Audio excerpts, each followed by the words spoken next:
Hello, everyone, and welcome to another episode of Saturday Night Sleepover. I'm your host, Charli, and today we are joined by Caitlin from the Wellnest Mamas Podcast.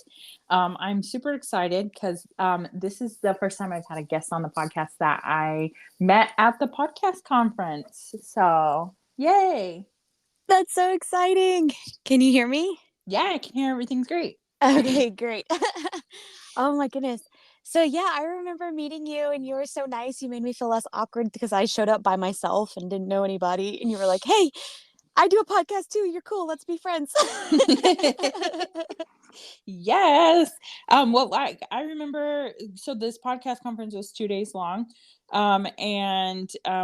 both went to both days, and I remember seeing you the first day and I was like, that is the coolest person in the room. I want to go be her friend.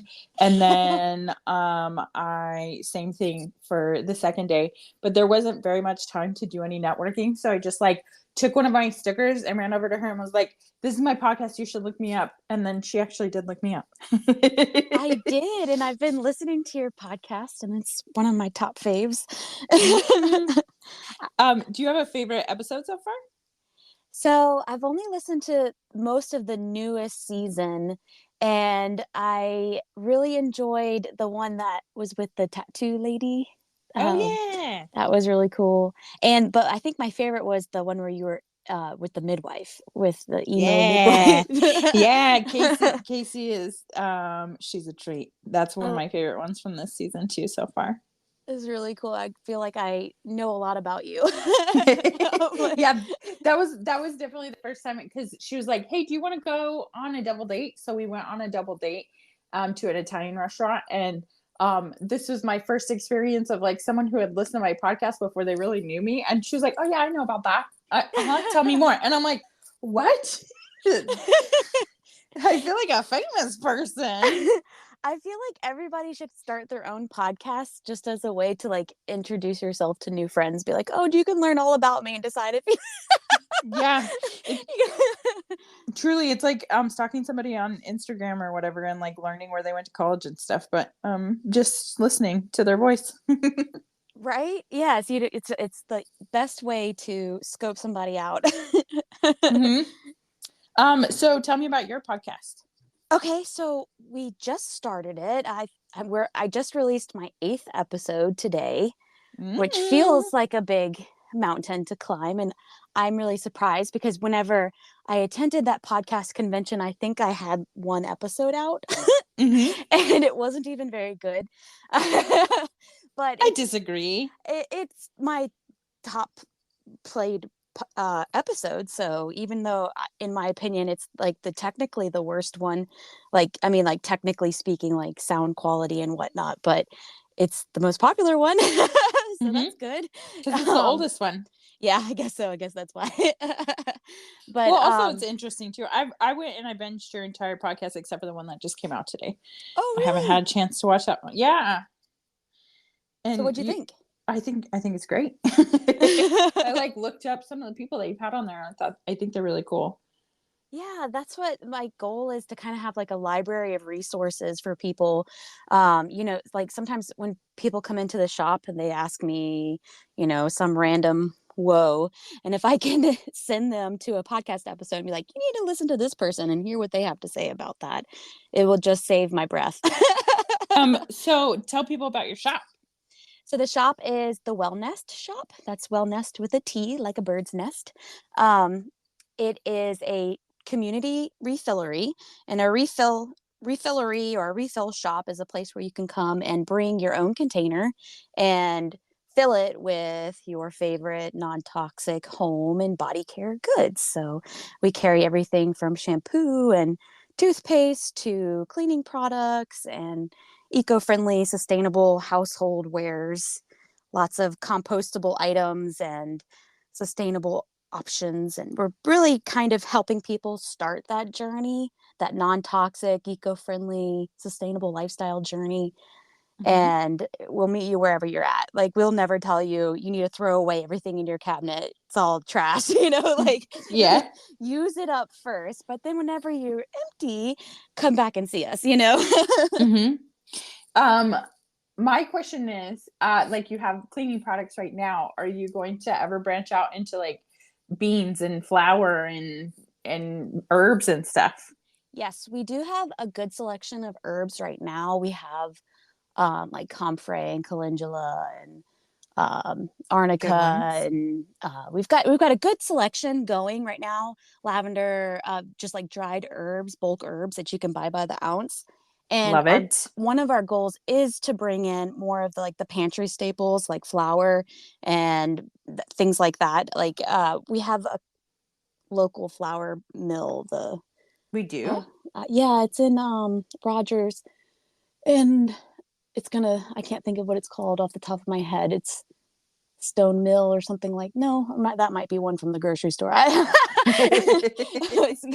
gonna it's up in Rogers. Well, that's really cool. I didn't even know we Yeah, had that. yeah, they grind their own wheat with a mill that like is pumped with water. Like you can look outside Whoa. and it has like one of those like steam engine looking thing turbines Of that course you did. powers the It mill. does. Because Yeah. it's Northwest Arkansas and everything here is bougie. Yeah, it's really cool. They do tours and stuff. It's a cool place. It'll Very pop in cool. my head what it's called eventually, but Yeah, that's fine. yeah. Well, But that's yeah, really cool. that's in the plan. We're not a grocery right now, but we do carry some like packaged items. You have to have special licenses to be like a specific grocer, to sell like refrigerated things. Mm. But we do carry a pretty big selection of supplements and tinctures and all kinds of like holistic goodies and Yay. lots of that sort of stuff. So That's so cool. it's a That's fun place. It's my happy place for sure. that's a cool spot. I have yet to Yeah. go to the shop yet, but because I sorry, I'm busy. I No, haven't been it's there. okay. I get it. I get it. Well, you could come this weekend. We're doing a candle pour. It's a Mm. organic beeswax for melting it. And basically, we're inviting people to come and bring whatever vessel you have, whether it's like a teacup or just an old candle that's empty and burned out. You can come and refill it with beeswax and you just pay by the ounce. So That's that'll so be really cool. fun. I Yeah. have like a whole bunch of candle making supply stuff that I inherited from my grandma, but it's in my storage unit and I have not used any of it yet because I would like to be cool enough to make my own candles, but I do not. It's a whole process for sure. Yeah, I have made candles before, just like not by myself, and I feel intimidated by that. I'll be honest, you definitely want a friend there just for moral support, if nothing else. Like, Yeah. hot wax is dangerous. Well, yes, if you had listened to my most popular episode, you would know all about the dangers of hot wax, Oh my but a goodness. different kind of hot wax. Like a hair wax? Is that? Yeah, yeah. Um, it's called it's everybody's favorite episode. That usually when I ask people, that's what they say. But it's Naked in Nature and Wax Shut Private Parts is the name of that episode. Oh Everybody my loves it. goodness. I will have to go back and watch that one or listen to it. Yes, it is a good one. Be prepared to like laugh until you pee your pants. That's easily done here. Well, you have a pelvic therapist, pelvic floor therapist friend. I know Yes. because I listened to your podcast. Yeah, that was such a good episode. We were talking about how breathing is so important to like working your pelvic floor. And she taught us about like your proper posture, and you're supposed to actually let your belly loose and breathe Mm-hmm. kind of into your back and not like that proper ballerina posture isn't necessarily the best for your pelvic floor and breathing and all that. So that was very interesting to learn, you know? Mm-hmm. Yeah, it was fascinating to listen to.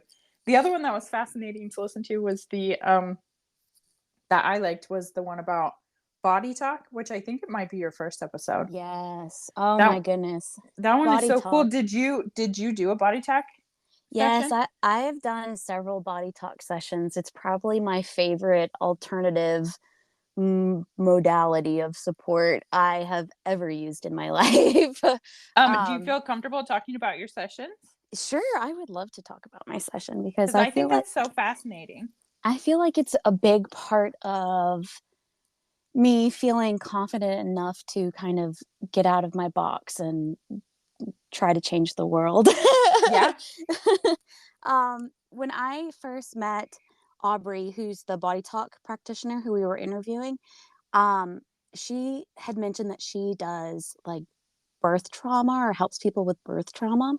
Mm-hmm. And my last baby was the most difficult birth that I had, and I was suffering a lot with flashbacks, and um I was not able to like be intimate with my partner without seeing a doctor's head between my legs, if that makes sense. Or like it Yikes.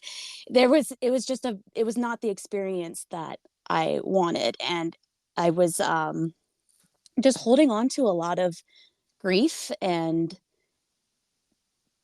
despair, I guess, from it. And I had gone to a therapist before and like talked to her. It was somebody who was recommended for postpartum type Mm-hmm. issues and birth trauma. And I went to her, and it was probably even more traumatic because she proceeded to tell me how her birth was so much worse, Oh, and that she had a C-section, and oh my gosh. I it hate that. was awful. So I hate that part of birth culture. yeah, I was just like, man, I just really wanted to kind of feel validated and like I wasn't, silly or making a big deal out of something. And, I do realize I had a healthy baby, and I'm really grateful for that. And, you know, I don't know. I just felt like my concerns were minimized, but I obviously just didn't feel supported in that environment and just kind of kept trucking on, just kind of kept talking about it. I went to a couple like support group type meetings and definitely Mm-hmm. talked with other mothers. But whenever I heard about this body talk, I was like, I'll try it because I'll try anything, like it Mm-hmm. just seemed like might be fun. And when I talked with Aubrey, she had a really calming demeanor. Mm-hmm. And I was like, well, it can't hurt, you know? Right? And I went to see her, and I want to say I did about 2 sessions, maybe 3 in the beginning. But each time I went to see her, it was like uncovering a layer of the onion and kind of like getting to the root of what my body was holding on to, and what I thought was, just like a traumatic birth was actually tied to deeper fears, of, Mm-hmm. not being strong enough, or not, not being able to achieve the birth that I needed or wanted. Mm-hmm. And basically kind of getting to the root of the issue and giving me words to overcome it. I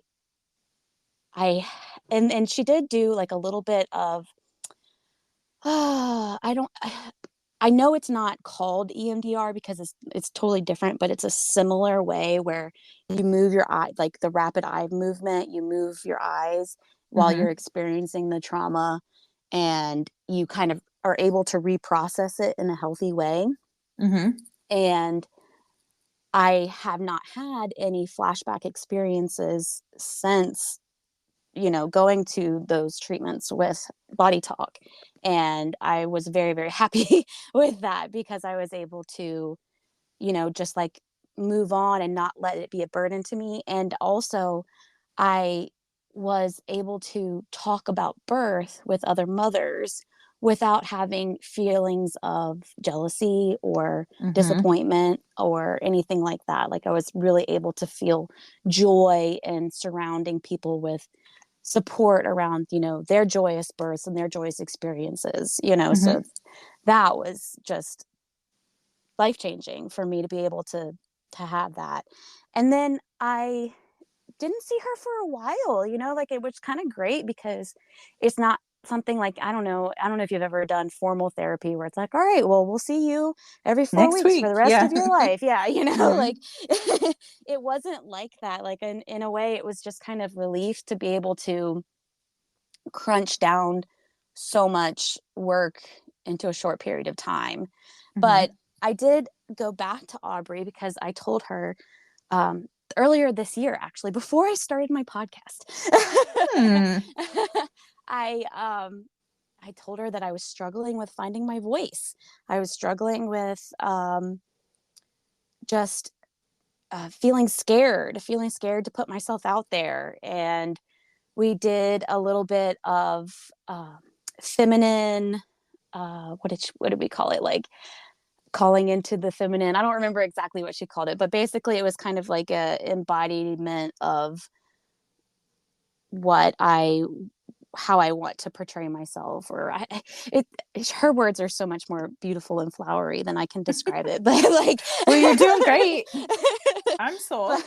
but I found my voice, and whether, it is a placebo or whatever, I don't care. Like it helped me crack that thing that was holding me back. And that's all she wrote. And I'm determined to meet my goals and build a community and make change in the world. And I'm really, really excited to like have all of these opportunities at my fingertips. Mhm. It's kind of Yeah, wild. it's really cool because like I don't know if you like um I don't know your what beliefs you have or whatever, but how you like portray yourself into the world, like that's what you attract. At least this is what I believe, is that if you what you put out in the world, you is what comes back to you. Oh Um yeah. and so like when you're putting out that you're scared or you um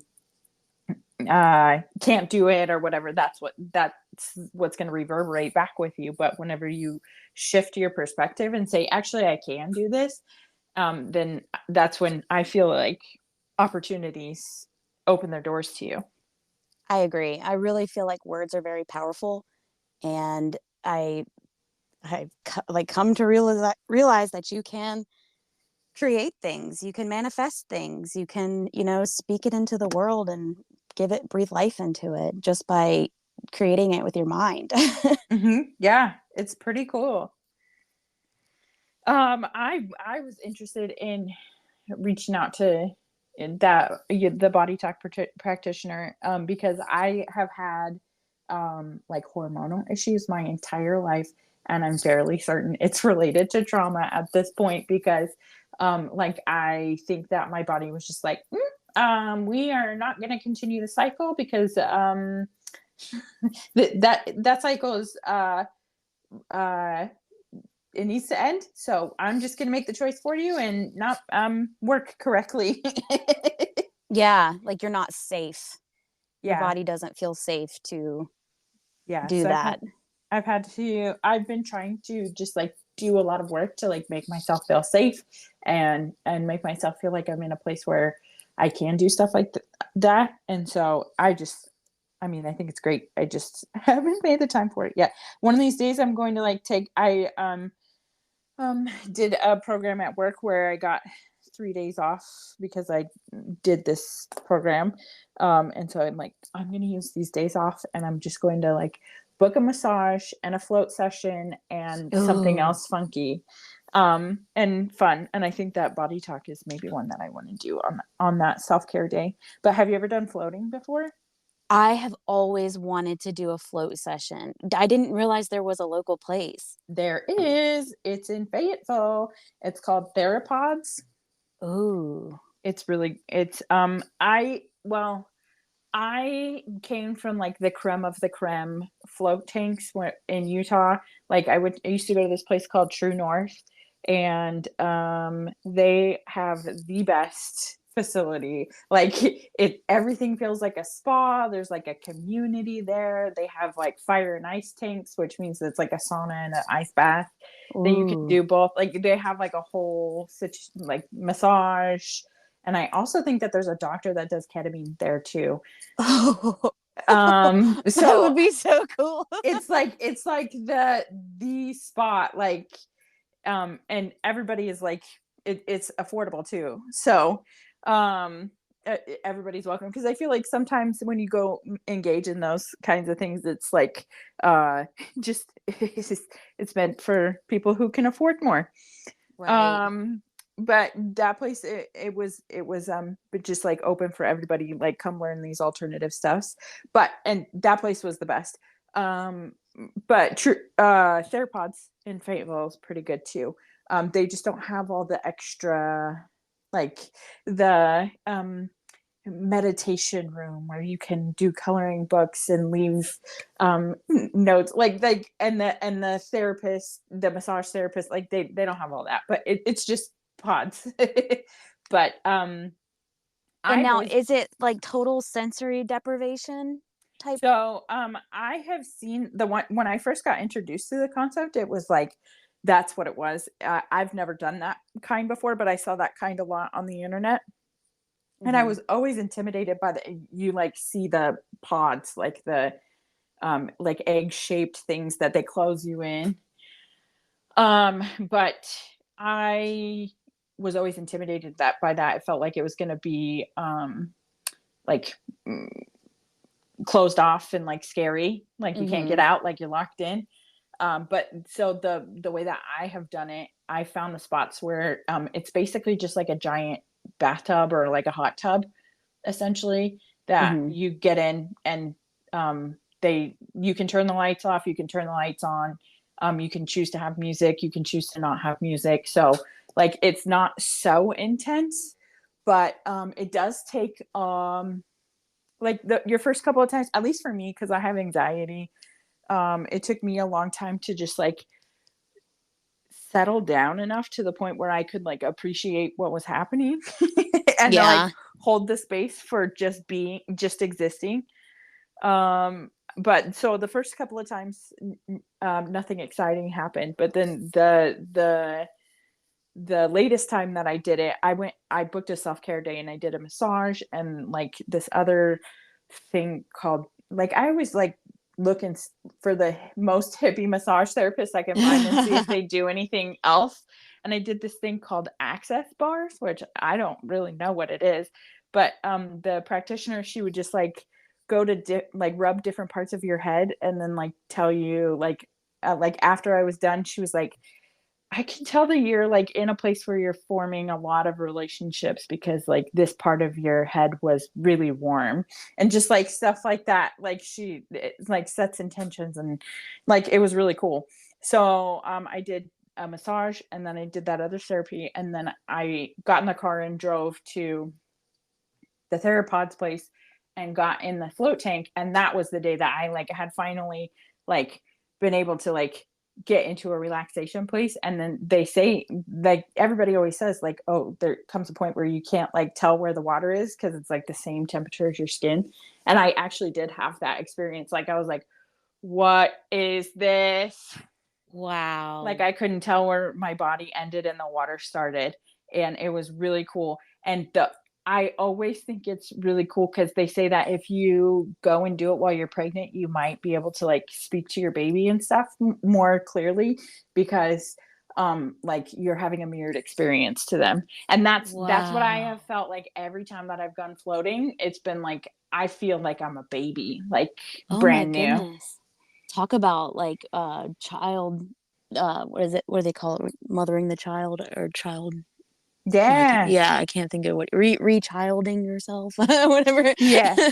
Yeah.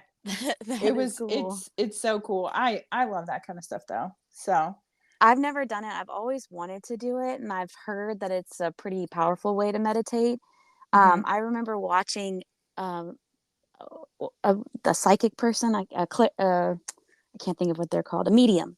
Medium, and he would use the sensory deprivation to help clarify his like visions. And so I would almost be scared. Like, are there ghosts gonna come out and talk to me while I'm in nowhere land and Alice in Wonderland. I don't know. I think it just like depends on where you're at. Maybe if you're Yeah. like in a space where you're like attracting dark energy, maybe don't go do it. But to me, Okay. every time I don't really typically stay in that space very long. Yeah. But to me it has always been, well, because number one, there's like the health benefit of having all of, because it's magnesium that they use. Right. And that is really good for you, and your skin actually absorbs like everything. And it's Yeah. because I used to think about that all the time, because I've been on medications before that were topical, and so I think Mhm. about that, I'm like, what the heck, like our skin, like you can take medicine topical, and now like I don't Yeah. know. So like your skin absorbs that magnesium, which is good for you. But then like physiologically that's what's happening. But then also like there's this other like mental part that like it helps with, I don't know, just feeling relaxed. And like you can go into the situation and nothing can happen. Like that happened my first couple of times. The only thing I could say is that like I felt like I was a baby. Like, Mhm. and then the last time that I did it was the time that I was like, oh, I got it. I could do it now. That's so cool. Have you ever done a sound bath? Like not official. Like I've been in yoga classes where they're like with sound bath, but it was not. Just like a crystal bowl, Yeah, yeah. not like the whole shebang. Tell Yeah. me about a sound bath. Well, I've only done them this year.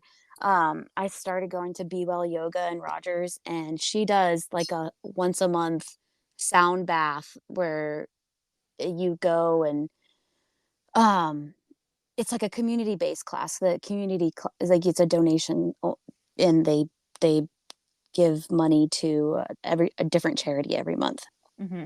And so you can come in and you lay down, and she's got like all the props and stuff to kind of like put under your knees. And then she's got a gong, the like these little wind chime dealies, a rain making device that legit sounds like a storm is happening.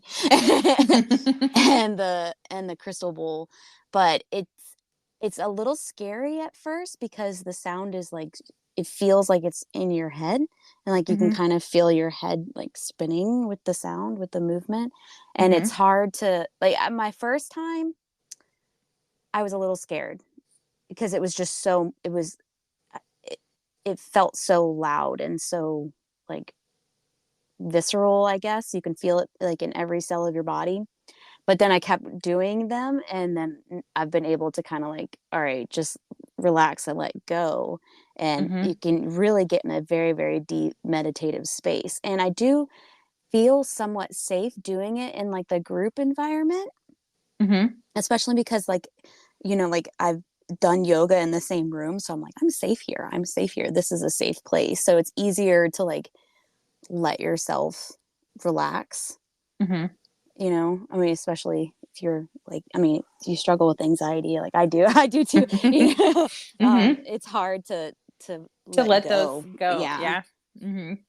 But yeah, I really enjoyed the sound bath, but I think I would double enjoy What the do you think about like when people talk about like different like megahertz and like how your vibe, it can like increase and decrease and like bring things into your life? Like have you ever heard stuff people Oh talk about that? yeah.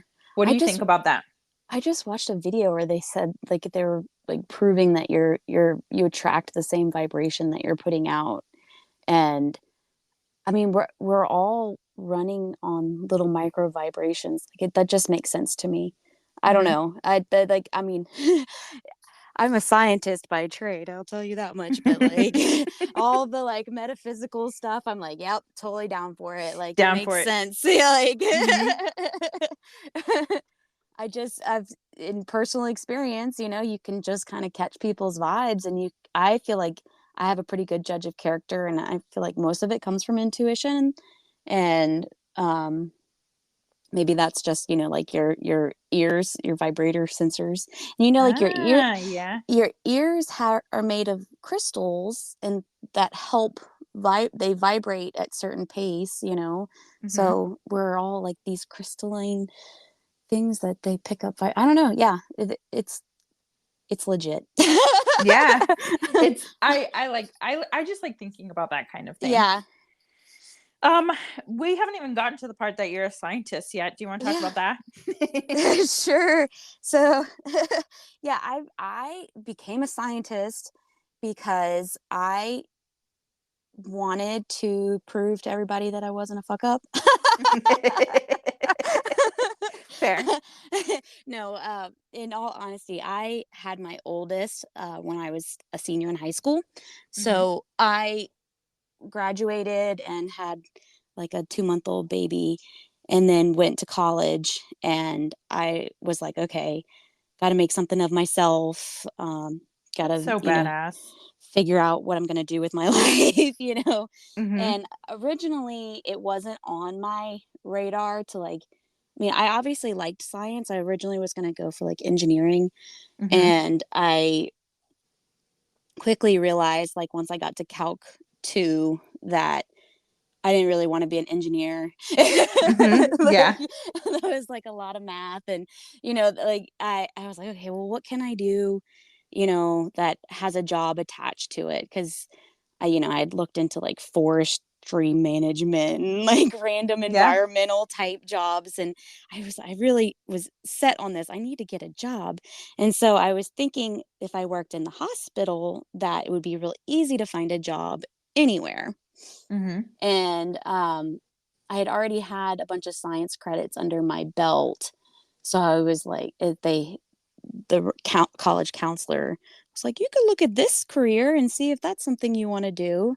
And I had never really been exposed to the idea of doing lab work in the hospital, because obviously, like, lab people are always behind closed doors. There's not really a lot of light shined on the profession. Mm-hmm. And it's I mean, like, maybe a little bit like CSI type stuff, which is kind of interesting. But I had a lot of experience with hospitals and labs and things like that, because when I was pregnant, they're always sticking your blood, and they're always Mm-hmm. confusing me with stuff. I had preeclampsia when I was pregnant, so Mm-hmm. I had to do all kinds of like tests and things that I didn't really understand, but you just kind of like saddle up and listen to what other doctors are telling you, you because mean doctors don't really give you informed consent, especially when no. you're a 17-year-old? No. What? Yeah. I just, like, agreed with everything that they told me to do. But I also felt very out of control, like that I wasn't part of the, like, I didn't, I felt like there was a paywall to the information that they had. And when I was working with doctors, taking, like, when my son was a baby, and we'd go to appointments, and I'd ask questions, and they would kind of shoof me off, like, don't worry your pretty little head about this, like. That makes me so angry. Like, it's my body. I Right. don't want it to happen to me. I want to be a part of it. Exactly. So I, really started thinking about it. I was like, man, this would probably be a really great career. And I volunteered at a hospital before I committed to, like, go to the program, because it was like you had to have prereqs to get in, and you had to, it was, you were going to dedicate all of the rest of your life to this. I wanted to make sure that I actually wanted to do it. I totally understand. So I went to a hospital, and I was like, I want to be a volunteer. I want to volunteer in the lab. I want to kind of see what it's like. And it was whenever they were interviewing me to like see if I could volunteer for them. There was this old man, and he was like, I don't know why you young girls want to come in here and do this. You're just going to quit when you get pregnant anyway. You'd be like, actually, sir. I was so offended. I was like, man, like, it just felt kind of hopeless. But in hindsight, I kind of see where he's coming from, because we all do quit whenever we realize it's bullshit. what Mm-hmm. we're doing and for the pay. And then when you have little ones at home, you're like, it's easy to weigh the benefit versus advantage of being home. But anyway, I set out to prove him wrong, that I could be a laboratory person and a mother and do all the things. And I was going to get straight A's in college and graduate on time, even though I had a baby. And everybody was going to be so proud of me. Mm-hmm. you know? Did it work And out like that? yeah, I mean, I don't know if I got the full on glamour that I wanted for graduating magna cum laude. I'm just gonna tell Good you I did job. that. But I mean, I would, I didn't. yeah. And I it, didn't have a baby, so. yeah. It was easy because in a way I just had to focus on school. I didn't have like parties and stuff distracting me, and I knew I just needed to graduate so I could have a job, like Mm-hmm. that was Yeah. like must graduate very quickly. Did they have like a good babysitting program at your college? I applied to I went to LSU and I Mm-hmm. applied to their LSU's daycare program when I was pregnant my senior year. Mm-hmm. I was like maybe just a few months pregnant when I applied.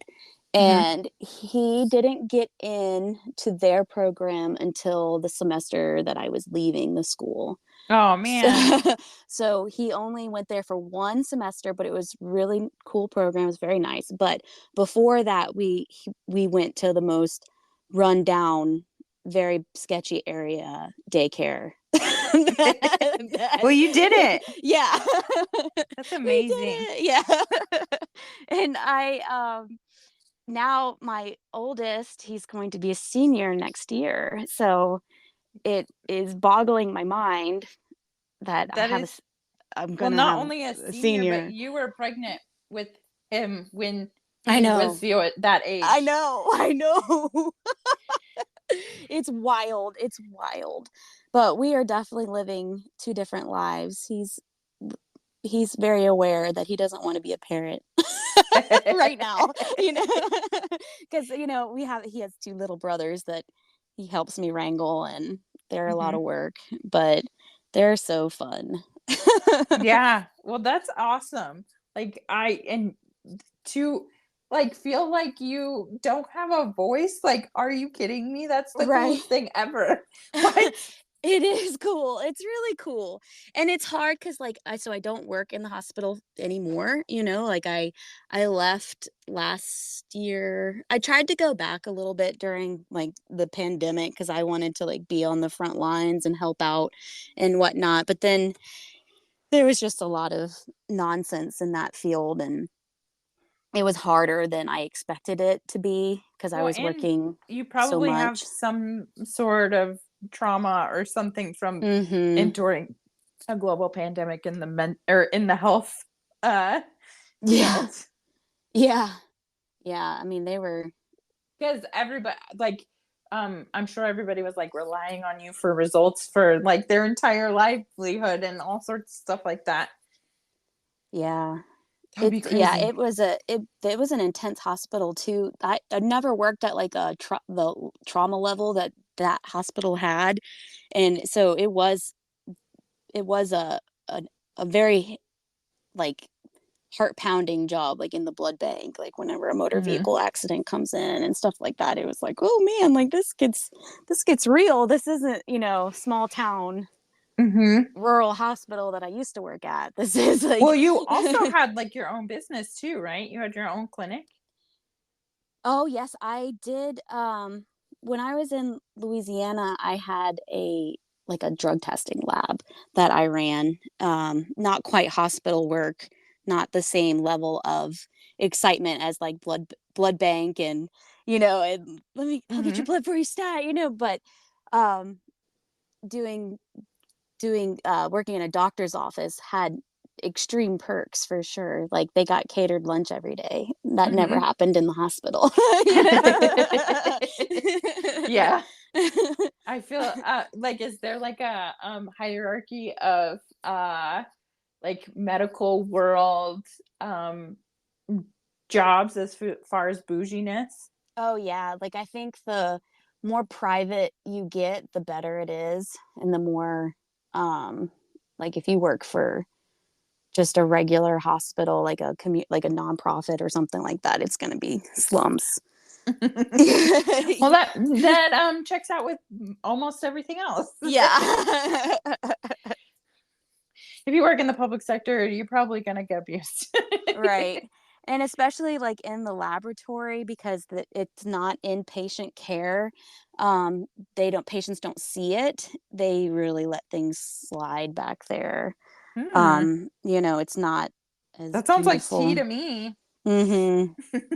Yeah, I mean, if you can just close the doors on all the poor individuals, pushing That's buttons and so everything. sad. Yeah. Don't give them any credit for what they're doing. It was we would I don't know. I feel sometimes I'm like, oh, I love telling hospital stories, but then I'm like, I don't know how much I can actually say if I'm Oh allowed to yeah, talk I about guess like hospital HIPAA and stories. stuff.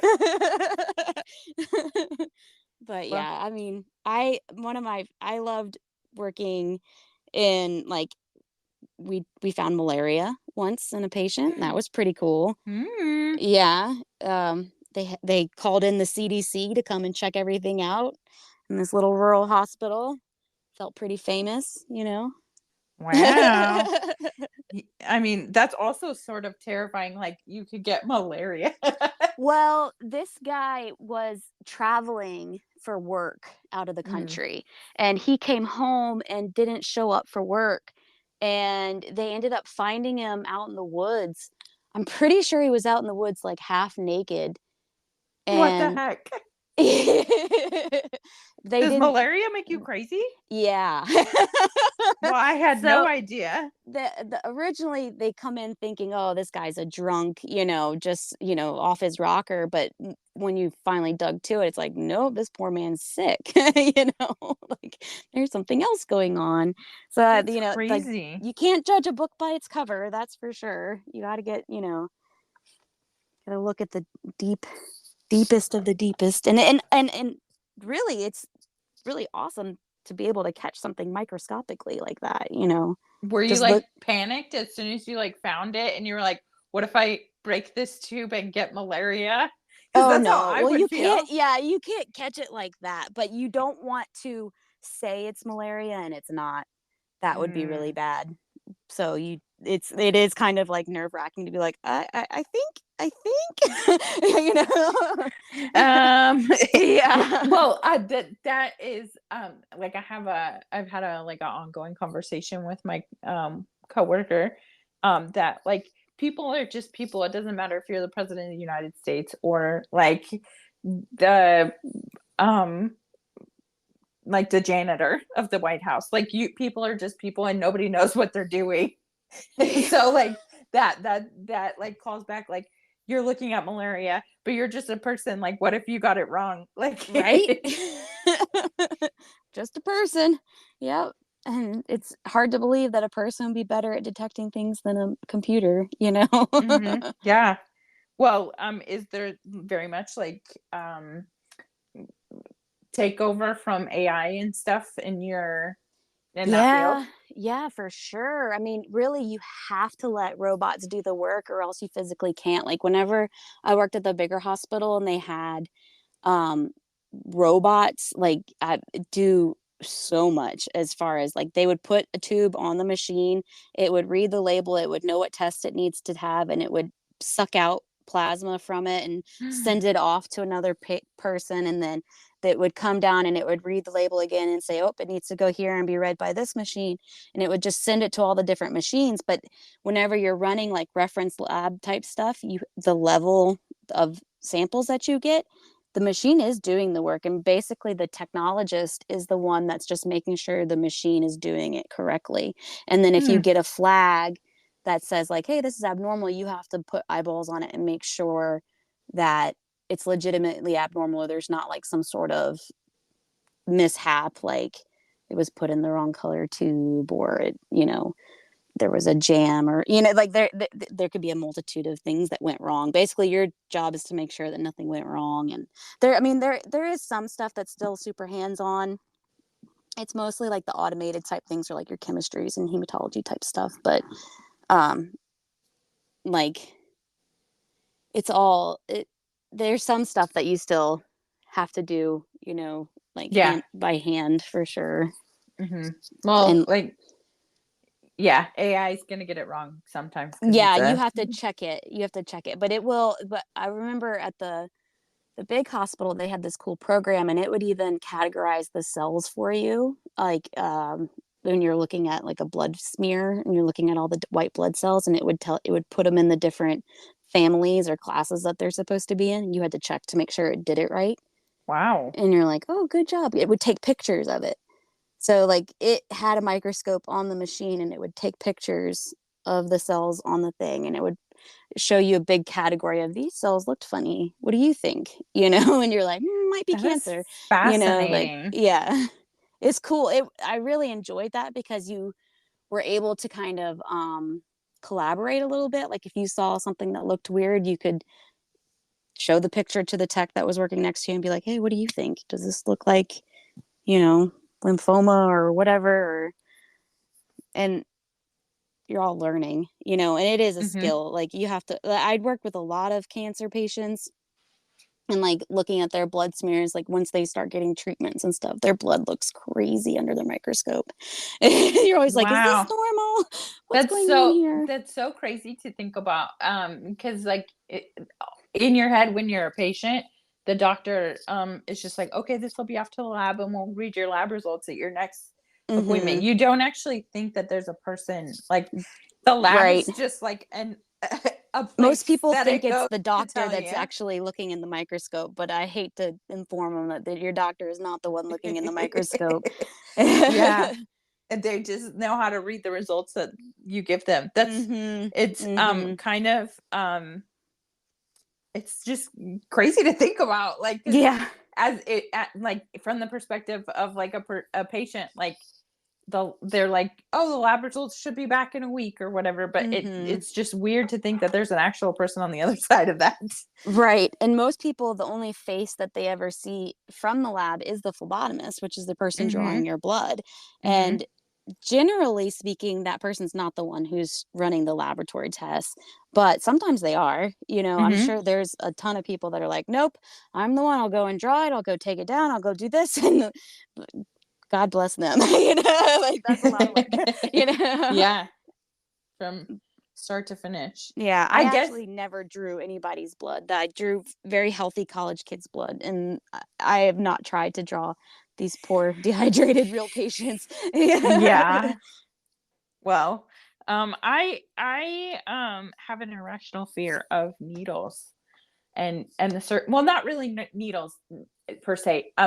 The circulatory system, because my dad was sick when I was young, and he had like a take home IV in his arm that he would need to put medicine in every day, and so the IV was just like chilling in his arm 24/7. And then he had a van who didn't have power steering. And so this is going to be graphic. I'm sorry, listeners, but like when he would turn his steering wheel, like blood would come back up the IV. And as a young person seeing that, it like affected my entire life. And now I have the irrational fear of the circulatory system. And so whenever I was a kid, I would have just like I still can't play volleyball because I get like I also am scared of like the inside of my arm being touched. And so like it was really intense as like a kid and a teenager. I like couldn't people would like tease me about it all the time, and I'd be like, sorry, I can't play volleyball because like you have to hit it with the arms or whatever, or like people would just like touch my arm to make me like freak out or whatever. But like I think it's related to the circulatory system thing too, because I just think about like if like playing volleyball, like all I can imagine is like your veins inside your arm getting like tousled. I'm like, I can't think about it. Or like the blood pressure monitors. Oh man, every single thing that I've ever done, blood pressure thing that I've done is wrong, because like all I can think about is the blood in your arm getting compressed. Oh my gosh, it freaks me out so much. I hate it. So like I'm like, maybe don't trust that number. I don't think I have that high of I'm just anxious right now. Yeah, you should definitely do body talk. I think it might help. You're probably right.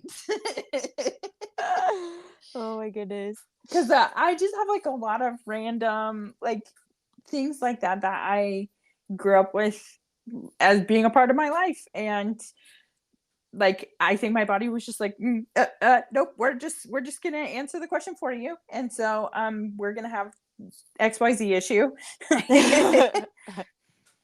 Man, I remember listening to one of your podcasts. You said you have an irrational fear of turning left, and I can commiserate with that because I also don't enjoy turning left. In fact, like I will find a way to not turn left if I can. Yes. You know. Yes. Well, I got in a bad car accident, and I just like for a long time. Did you get in an accident too? I have been in an accident. Turning so I'm very left? cautious. I don't know if I was turning left, but I just realized that's like more dangerous than most. Yes. Well, I got in a bad car accident turning left, and like right after I got in that accident, like anytime, it wasn't even me driving, it would be like other people driving turning left, like I would get like flashbacks and be so scared, and people thought that I was crazy. And they'd be totally like, valid. Calm down, you need to calm down. And I'm like, but no, it was really scary. I also don't like to jaywalk, and my husband always thinks it's funny because I have to wait for the crossing walk to like let me go. You know? I do that too, but that's just because I am like a severe rule follower. I love it. We are meant to be friends. Dude, I picked you out of the crowd. Your vibrations attracted me, I guess. All right, we can follow rules together and let everybody else laugh at us while we wait for the sign to turn green. Yes. Well, I was Colton. So that's when we went on the double date. Like I was worried because I was like, well, I don't know. Colton, sometimes he's like shy, but like they just talked the entire night about all different kinds of stuff. They were on their own date. That's what we didn't realize. Yeah, truly. Did your husband get in the car and was like, that guy's cool? Yes. We could be friends. He was cool. Well, like we kind of were talking at dinner, and you were like, well, he normally doesn't get along with people this well. And then I was like, I feel like it's because there's like a different brand of guys in Northwest Arkansas, because Colton doesn't really get along with that many people either. There are, so far. There are some high society folks out here, I think. Yeah, they're all like Walmart businessmen. Yeah. And then you put two dudes with beards in a Italian restaurant, and they just like literally, we were the last customers to leave. We got there at like 6:30, 7 o'clock, and we stayed there until like 10 o'clock because those dudes like were just had so much to talk about, and we did too. But we'll have to do it again because that was really fun. It was so nice to be able to just like get out and hang, not have to worry about kiddos and everybody. You know. Well, you have a senior in high school, can't you? Like, well, he's gonna be force him to a junior now, but Yes, he babysits for me all the time. He is my savior. That's the whole point of having one that's so much older than the other ones, right? It really is a beautiful thing. I think that, more people should have tried it. Stop having those kids all together. I have another friend, and she has her first two are 8 years apart, just like mine. And I was like, get ready. You're going to love it. Like, it's the perfect age gap. Well, my friend Casey, she did that too. Like, that's when she knew that she could, like, go back and be a midwife again. Or like because then her daughter got old enough that if somebody were to call in the middle of the night, she could just leave. Yeah, that would be nice. My oldest plays football, so that's a lot. Yeah, he's so busy. But I we wanted him to do something so that he would be busy and not just be sitting at home farting around, you Mhm. know? So, I mean, we, we signed up for it, you know, like Yeah. he's gonna be busy. Are you a football mom? I wouldn't call myself a football mom. So he's on the football team, but I wouldn't say that he necessarily plays football. he's he's he's there for every practice. He's there for every game. He's Does he he like it? he likes it. He likes it. I think that he does struggle a little bit because he's like, well, I'm not starting. And I'm like, well, not everybody's going to start, Mhm. like it's more about just like team building and learning to be on a team and, Does he go to a big being, high school? oh yeah, like real big. Yeah. One of the big It's guys. hard. It's hard to like have a mid performing, I would assume, Oh yeah. athlete child in a big school. Oh yeah. It is. And he's doing AP classes and all kinds of stuff. He's very busy, always doing work. Except he couldn't find time to do his community service. And I didn't realize that he has to finish 6 Oh hours yeah. by next week. Yeah. Well, because you know about the Learns Act, right? Well, yeah, and so this community service is not associated with the Learns Act because he's like grandfather that he doesn't have to do that, Uh-huh. but it's because he's in ROTC that they want him to do the community service. So, but he was like, "Oh, I totally forgot, and I was gonna wait till I was less busy." And I was like, "Bro, you can't just like cram it all in." So, You got to any tell me about ideas? this. Yeah, community service ideas? I don't know. I was like, find a um, soup kitchen, brother. I don't know. when does it have to be done by? A week. Next Friday it's Next supposed to be Friday? due. Oh Yes. my gosh, I don't have anything before next Friday, but I I do know. have like service stuff all the time that for work Mm, that I okay. like. Had you told me about it before Thanksgiving, I would have been able to get them like 5 hours. Oh man, if he would have told me about it before Thanksgiving. Yeah. uh, But right now is my slow season. Usually, like once a month, I got something for somebody to do. yeah, you'll find Yeah, it's like something. it's me for my job. It's like me and an army of volunteers. Really? Okay. Well, Mm-hmm. I got an army member. I'm sure he'll need more community service next semester. Mm-hmm. Yeah. So he's doing ROTC. Does that mean that he has to sign up for the military after high school? No, that's an option. I don't know that I'm super like into that option just because it just feels like you're giving your baby away to the The military. government. Yeah, I don't want to do that, Mm-hmm. But like also I don't have any money for him for college, so he's Mm-hmm. like, well, they'll pay for college since you're a slacker. No, no. Rude. So I don't know if he's going to do that. I think what they have is if you sign up for ROTC your freshman year of college, you can get like 1 year to try it out before you don't have to commit to Mm-hmm. like joining the military. Mm-hmm. So he could try it out for 1 year Mm-hmm. and then see where he's at, but if you take an ROTC scholarship, you do have to like sign up for like 4 years of active duty, Yeah. which I don't know. My dad Well, was in the military, my husband was in the military.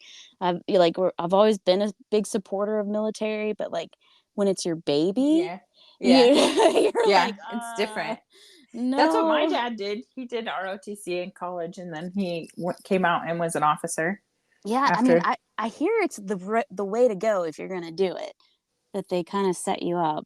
So if anybody What has does any insight on that, what let does me your know. husband say as like a father and the Oh, um I like think military member of the family? yeah, I think that he's I, I don't know because he also realizes that the military is like kind of fucked up. Like I don't. Mm-hmm. Can you curse? I'm sorry if I Yeah, curse I on don't this. care.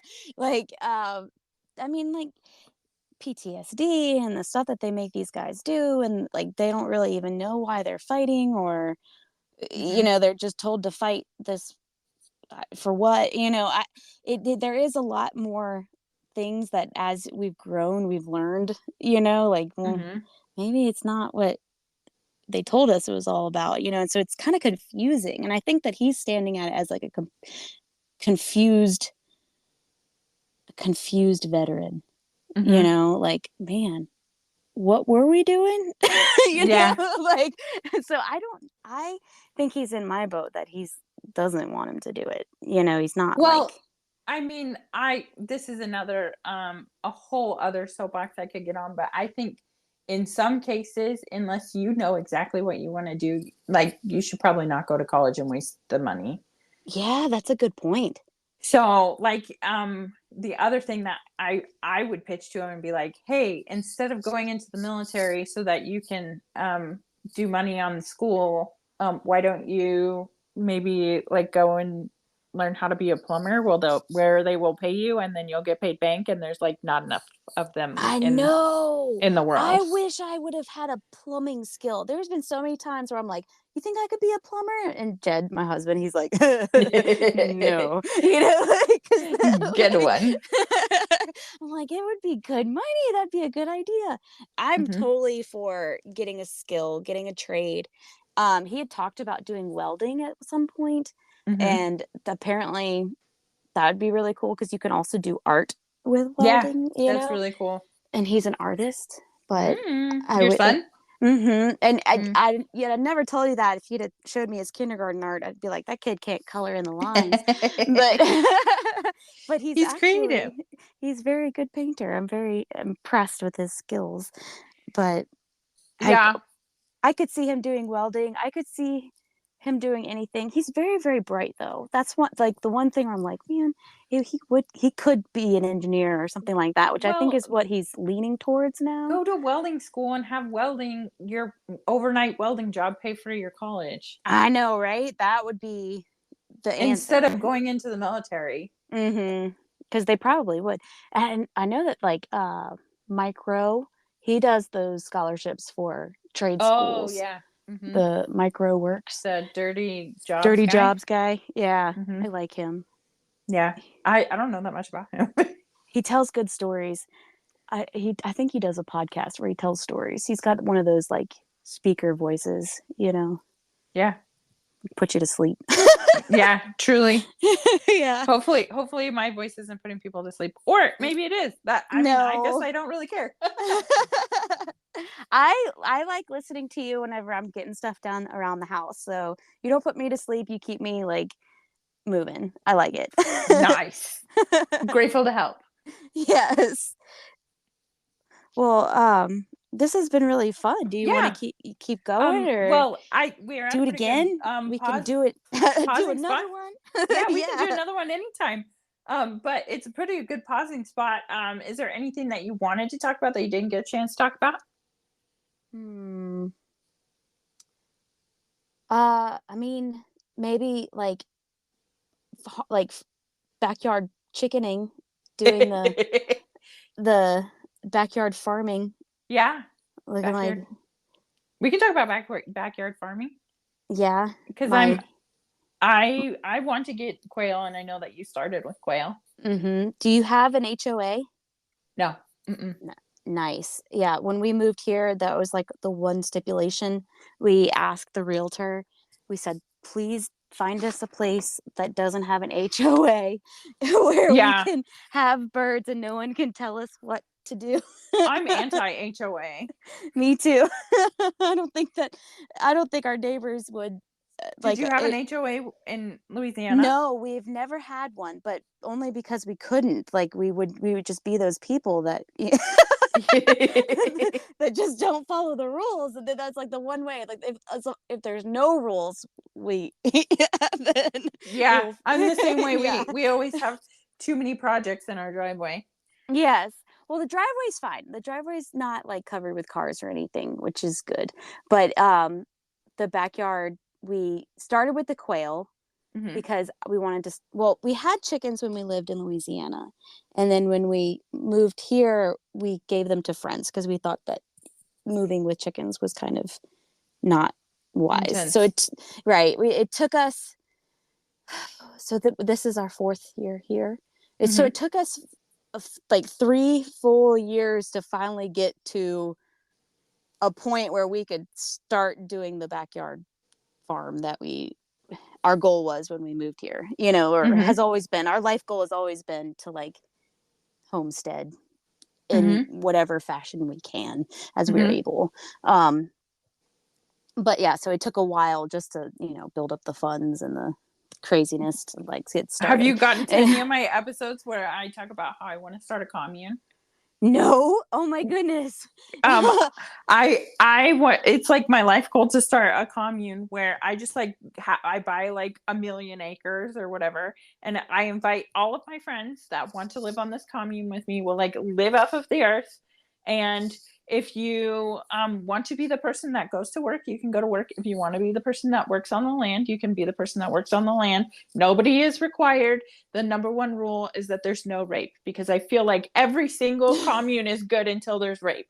Yeah, what's up with that, guys? No rape. Keep the commune cool. No. Yep. Yeah, I would take care of the chickens and make sure that everybody has breakfast. I'm here for it.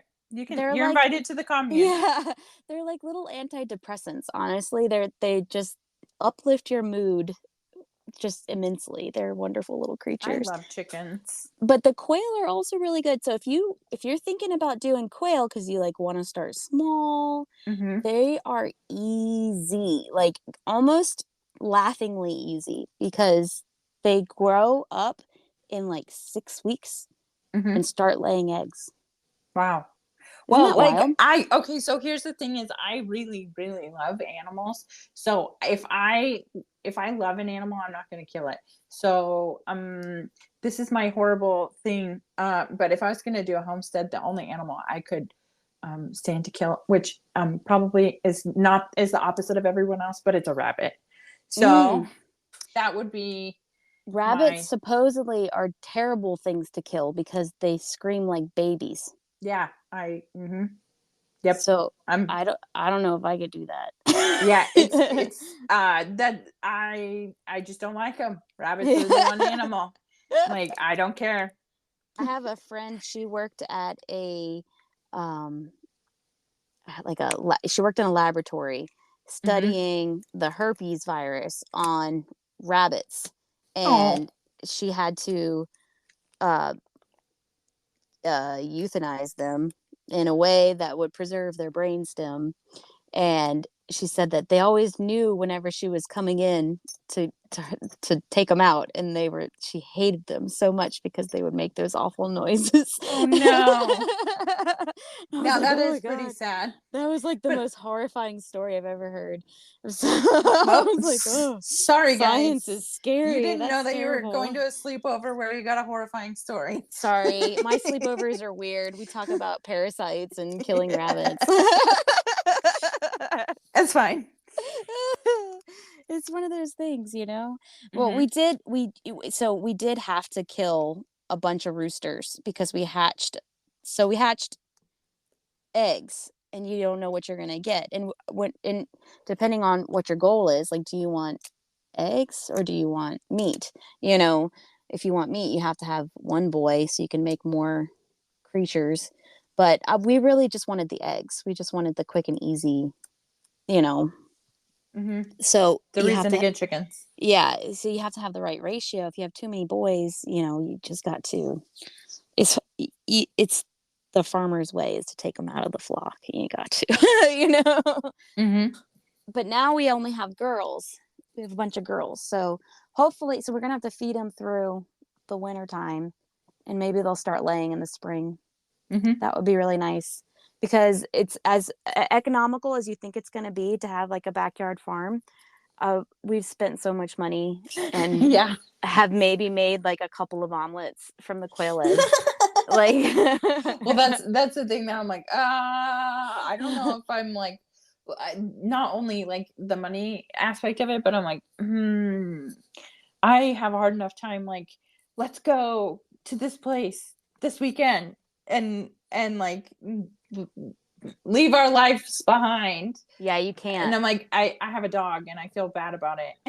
But I will, at least with a dog, like you can find an Airbnb that will take a dog. You can't do anything about quail. No, yeah, you'd have to just like pay a neighbor to come and look at them. Be like, can you come and look at them?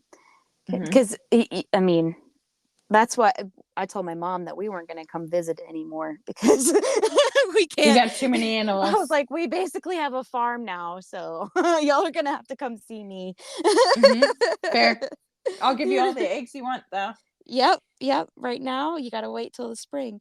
But yeah, so when my neighbor found out that we were doing quail, we told him that our idea was that we were going to do chickens in the fall. You know, like we weren't going to jump right into chickens, just we wanted to see how it would go with just doing the quail. But he decided that we should start earlier, and he started incubating a whole bunch of eggs. And he incubated quail eggs, chicken eggs, and duck eggs. So we ended up wanting to just start with quail, and now we have quail, chicken, and ducks.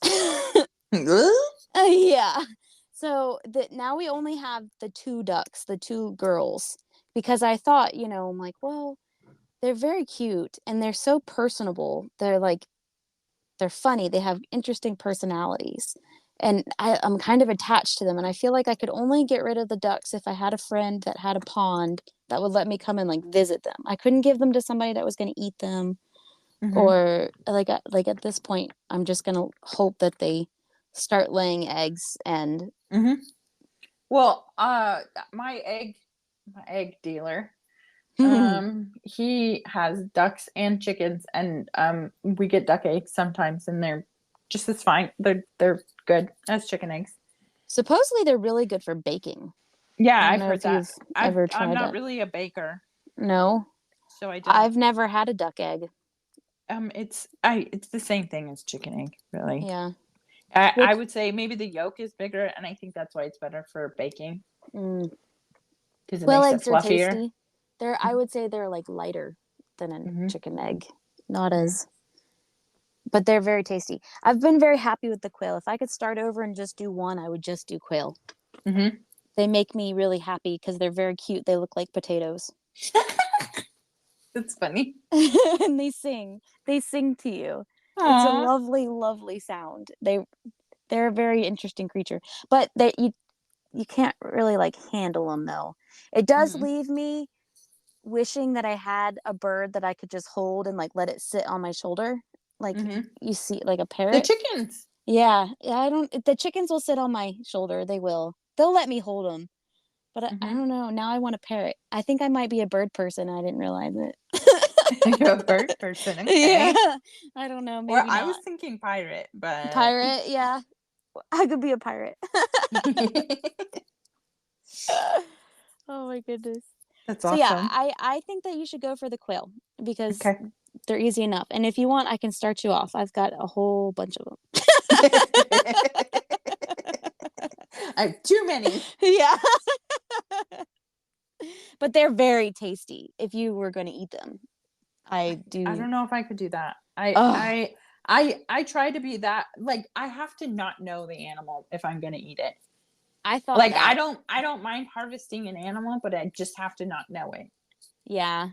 It's hard, but I'm trying to be like the woman that lives off the land and self-sustainable. You know, like whenever well, I don't know, because you weren't in Arkansas during the chicken wing shortage of 2021 2022 or whatever it was. And that's what Jed and I looked at each other. We're like, chicken wing shortage. What are we gonna do? We're gonna have to. We gotta do something. We can't let the grocery stores decide when we can have chickens. Yep. No, we'll feed our family no matter what. That's for sure. Yeah. Well, I don't mind like hunting for an animal. Like as long as I just don't know it, I can do it. I've never I've gone hunting, but I've never actually like hunted anything. I would go. I've only, so when I go hunting, it's really, I'm going to look at the mushrooms that are growing on the ground and like fart around. Like I'm not really looking. I'm not going to shoot anything. I don't know that I could, to be honest. That's a good question. I always talk about a big game, about how I could kill the quail, but really I haven't done any of that. I just make my husband do it and just But I have plucked the feathers. Well, yes, there's that. I think I have told my most embarrassing story on the podcast before, but I could tell it again because it has to do with hunting. But my stepdad, he would go hunting like all the time, and it was always my chore to clean whatever he brought home.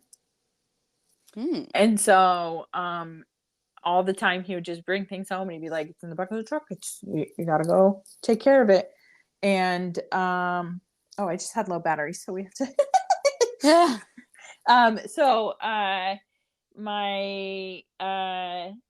my stepdad, one day I had a boy over and I was like 16 years old, and my stepdad came home from hunting and he said, just like he always does, hey, it's in the back of the truck, you gotta go clean it.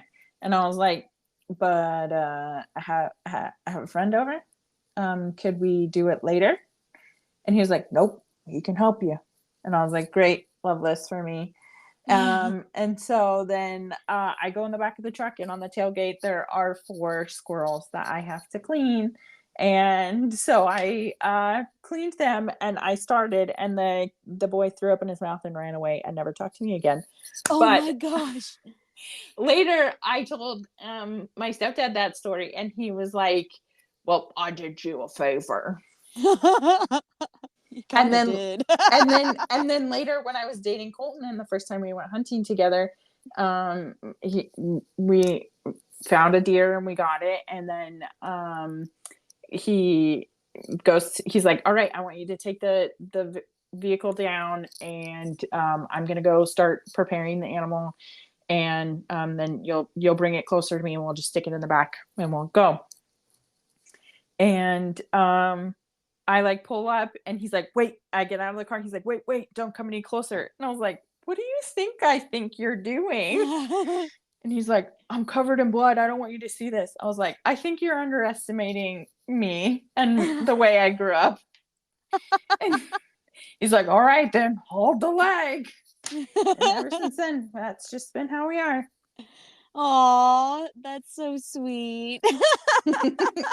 So I think we may have sufficiently grossed out a population of the podcast, but you know what, I'm sorry, that's it's part of my lifestyle, so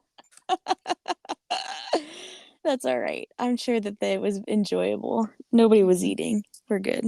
Yeah. Just hold the leg. Not anymore. Oh my goodness. Yeah. Well, next time we can talk about parasites. Yeah. Okay. Let's do it. Looking forward to it. Oh my goodness. This was fun. Thank you. Yes. Thank you so much. Where do you want people to find you at? Oh, okay. You can find me on Instagram. I'm Living Caitlin. It's LivingCaitlin. That is my personal profile. And if you want to find the shop, that's the Wellnest.shop, and the podcast page is the Wellnest Mamas. Yep. And yeah, we're on all the pages. You can probably just Google us too. And I'll make sure and put it in the show notes too. Okay. So. Yeah, no, that works. Thank you. I appreciate it. Of course. Anytime. And we ship worldwide. Well, I don't know about worldwide, honestly. My podcast is worldwide. Is it? All right. Yeah. I have, it used to be 4% in South Africa, and recently it's 3% in South Africa, and 1% went to the UK. So very cool. I don't know who in the UK, but hello, shout out to you. And the 1%. But yeah, so we'll have to do like a crossover episode, and I'll have to come to the shop and record on Wellnest too. Yeah, that would be really, really fun. Yep. And your setup is so much more advanced than mine. I do not have video yet. Yeah. But that that allows me to do everything it's in nice. My pajamas. That's true. That's what I was thinking. I was like, I didn't have to change out of my pajamas or put on a bra. Like, honestly, this is probably the way to do it. I know. That's why I'm like dragging my feet on it. I probably could have, if I really was motivated, I could probably have done it by now. But I'm sorry, listeners that want to partake on YouTube. I'm not there yet. We'll get there. Anyway, okay. Thanks for coming on today. I've had so much fun. All right. Bye, Charli. Okay. Love you. Bye. Bye.